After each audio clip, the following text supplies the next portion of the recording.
राधे राधे। जय श्री कृष्णा, जय श्री श्याम। मेरे YouTube चैनल पर आपका बहुत बहुत स्वागत और अभिनंदन है। तो पिछले 26वें अध्याय में कैसे ब्राह्मण ने और उस प्रेत को सतमार्ग का ज्ञान दिखाया था। तो आज 27वें दिन की कथा है। कथा बड़ी प्यारी, बड़ी भावुक है।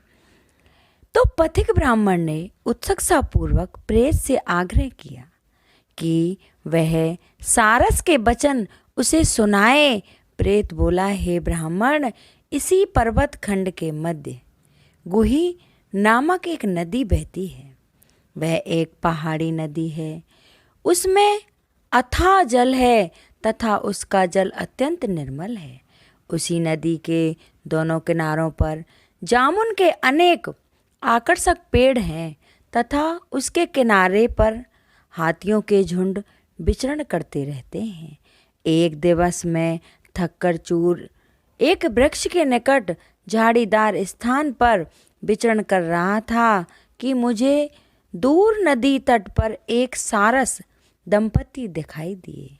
वे आपस में किलोल कर रहे थे। जब वह थक गए तो वहीं एक बड़ी शिला की आड़ में निद्रा मग्न हो गए।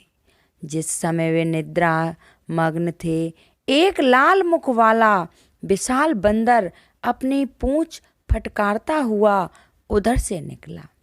बंदर की आवाज़ सुनकर सारसी जाग गई और भाग खड़ी हुई। निकट के तमाम पक्षी भी भय से चीखते हुए भाग गए, परंतु सारस की निद्रा भंग नहीं हुई। सारसी दूर भाग भाग कर शोर मचाने लगी, सारस को जगाने लगी, परंतु सारस की आंख नहीं खुली। लाल बंदर ने अचानक सारस को देखा और उसको जोर से पकड़ लिया। सारस की आंखें खुल गईं। वह डर से तथा भय से कांपने लगा। वह समझ गया कि किसी भी चीड़ व वानर उसको समाप्त कर सकता है। वह सारस वास्तव में पूर्व जन्म में उच्च योनि के ब्राह्मण कुल में उत्पन्न हुआ था तथा वह बंदर भी उच्च राज्य कुल में उत्पन्न हुआ था। वह विधि का विधान तथा कर्म फल था कि पिछले जन्म की योनि में उच्च कुल में उत्पन्न आत्माएं ने इस योनि में सारस तथा बंदर के रूप में जन्म लिया था तथा उनका मिलाप संयोगवश इसी विचित्र परिस्थिति में हुआ था। सारस ने कहा, हे बानर, तू पिछली योनि के मैं विंध्याचल पर्वमेश्वर था तथा मैं तेरा कुलगुरु था। तूने पर्वतेश्वर होते हुए प्रजा को बहुत सताता था तथा तूने अथाह धन एकत्रित किया। प्रजा के श्राप के कारण मुझे कुंभी नामक नरक मिला। तू भी पाप भोगने के कारण ही बानर योनि को प्राप्त हुआ है।